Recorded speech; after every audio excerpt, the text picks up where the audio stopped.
Jacob hesitated, unsure of how to respond. He had heard the sounds too, but had dismissed them as the house settling or his imagination playing tricks on him. But now, seeing the fear in Claire's eyes, he wondered if there was something more to it, something they couldn't explain. I've heard it too, he admitted quietly. but it's probably just the wind or the old pipes. This place hasn't been lived in for decades. It's bound to make some noises. Claire didn't look convinced, but she didn't argue. Instead, she pulled the blanket tighter around herself and stared into the fire, as if hoping it could burn away her fears. The day wore on, the rain never letting up, and by evening, they were both feeling the weight of the house pressing down on them, the oppressive silence, the darkness that seemed to grow thicker with each passing hour. It all began to take its toll. Claire suggested they go to bed early, hoping to find some respite in sleep. They extinguished the fire, the room plunging into darkness, and made their way upstairs to the master bedroom. As they climbed the creaking staircase, Jacob couldn't shake the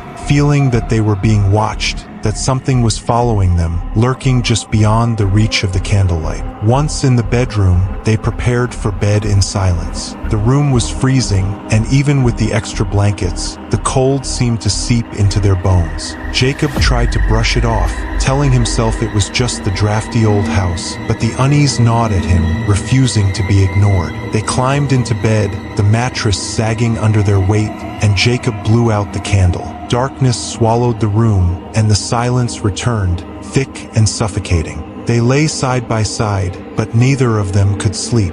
Then, just as Jacob was beginning to drift off, he heard it again, the faint creaking of floorboards, like someone walking slowly down the hallway outside their room. His eyes snapped open, heart pounding in his chest. He lay perfectly still, straining to listen. Claire's hand found his under the covers, gripping it tightly. Do you hear that? She whispered, her voice trembling. Yeah. He wanted to get up to check the hallway, but his body refused to move, paralyzed by an inexplicable fear. And then, the footsteps stopped, right outside their door. Jacob's breath caught in his throat as he stared at the door, waiting, terrified of what might happen next. For a long moment, there was nothing, just silence. And then, the door handle began to turn slowly, creaking as it moved. Jacob bolted upright, yanking the blankets off as he prepared to confront whatever was on the other side. But before he could even take a step, the door burst open, slamming against the wall with a force that shook the room. Claire screamed, and Jacob froze as a figure stepped into the doorway. A shadowy silhouette, tall and thin,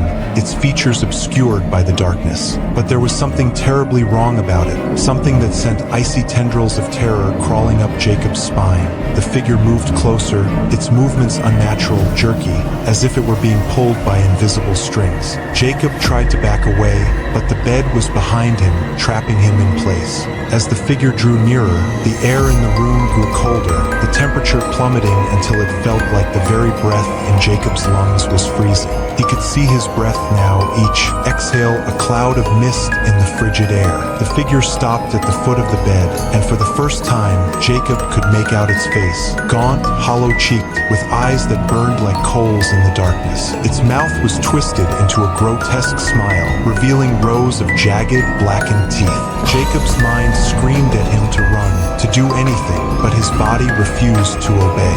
He was frozen, trapped in place by the sheer terror that gripped him. The figure's mouth opened wider, impossibly wide, and from its throat came a sound that made Jacob's blood turn to ice, a low, guttural growl, like the rumbling of some ancient, malevolent beast. Then, without warning, the figure lunged forward, its bony hands reaching out with inhuman speed. Jacob barely had time to register the movement before those hands were on him, cold and unyielding as iron, their grip like a vice around his throat. He tried to scream, but no sound came out. The figure's grip tightened, cutting off his air, and he could feel the life being squeezed out of him. His vision blurred, the edges of the room darkening as he struggled in vain against the overwhelming strength of the entity. Claire was screaming, a high-pitched, desperate sound that echoed through the room, but Jacob couldn't turn his head to see her. The figure's eyes bore into his, those burning coals, searing into his mind, filling it with a darkness so deep and all-consuming that it threatened to swallow him whole. And then, everything went black. Claire's screams faded as the darkness claimed her as well. The shadowy figure stood over the bed, its ghastly smile widening as it watched the life drain from the two bodies before it. The room was deathly silent, save for the sound of the rain, still drumming against the windows. The figure lingered for a moment longer, its burning eyes flicking over the now lifeless forms of Jacob and Claire before it slowly backed away, retreating into the shadows from whence it had come.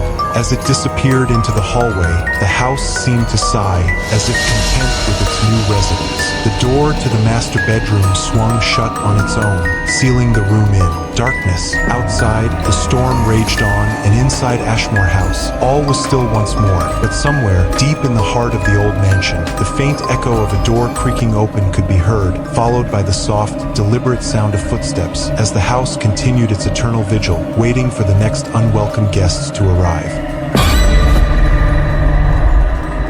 The Holloway family arrives at the mansion late in the afternoon. The house stands tall and ominous, with vines creeping up its stone walls. John Holloway, the father, is in his mid-40s, with a determined but weary look. His wife, Alice, tries to maintain a cheerful demeanor despite the unease she feels. Their daughters, Sarah, 15, and Emily, 10, are excited but cautious. John, looking up at the mansion. Well, here we are, our new home. Alice, forcing a smile. It's beautiful in its own way. Sarah, gazing at the windows. It looks like something out of a horror movie. Emily, excited. I think it's cool. Can we explore, Dad? Sure, but stay together. This place is big, and we don't want anyone getting lost. The family enters the mansion. Dust covers the furniture, and the air is thick with the scent of decay. A grand staircase leads to the upper floors, but the door at the top is bolted shut. Emily,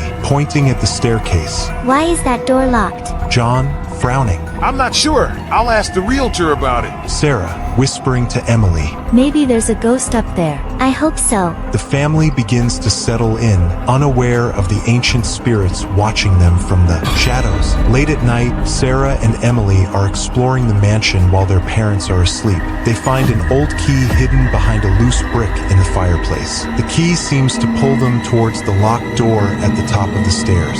Sarah, holding the key. Do you think this is for the door upstairs? Emily, nodding eagerly. Let's find out. They climb the stairs quietly, the house creaking under their weight. The door seems to vibrate as they approach, as if something on the other side is eager to be free. Sarah, nervously. Maybe we shouldn't. Emily, reaching for the door.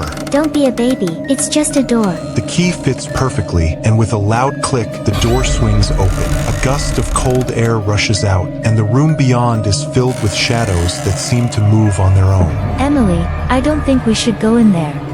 Do you see them? The shadows. As they step into the room, the shadows dart toward them, enveloping them completely. The girls scream, but it's too late. The shadows vanish, and the girls stand in the darkened room, changed. The next day, Mr. Graves, a reclusive old man from the nearby village, visits the Holloway family. He seems kind, but carries an unsettling air of familiarity with the mansion. Welcome to the neighborhood, Mr. Holloway. I thought I'd pay a visit to meet my new neighbors. Nice to meet you, Mr. Graves. How long have you lived in the area? Oh, long enough to know the history of this old place. It's a special house, you know. Special how? Full of memories, secrets, and shadows. But I wouldn't worry about that. Say, why don't you and your family join me for dinner tonight? My house is just up the road. That's very kind of you, but we've just moved in, and... Nonsense. It'll give you a chance to hear some of the local legends, and I'd love to tell you about the previous owners of this mansion. They were fascinating people. John, feeling obligated, agrees, unaware of the danger lurking behind Mr. Graves' invitation. During the dinner at Mr. Graves' house, the atmosphere becomes increasingly tense. Mr. Graves shares disturbing stories about the mansion, and the girls begin to act strangely, their eyes dark and voices eerily calm. Did you know, Mr. Holloway, that the spirits in your home were once human, betrayed by their own kind? cursed to linger in that house forever. What do you mean? Their shadows, you see, are what remain, and they have found new hosts. Glancing at Sarah and Emily, isn't that right, girls? Sarah and Emily smile in unison, their expressions devoid of their usual innocence. We're not afraid of the dark anymore, Daddy. We are the dark now. John jumps to his feet, but the shadows in the room grow, stretching toward him and Alice.Mr. Graves stands, his form elongating into something monstrous. You can't fight them. John, the house has claimed you all.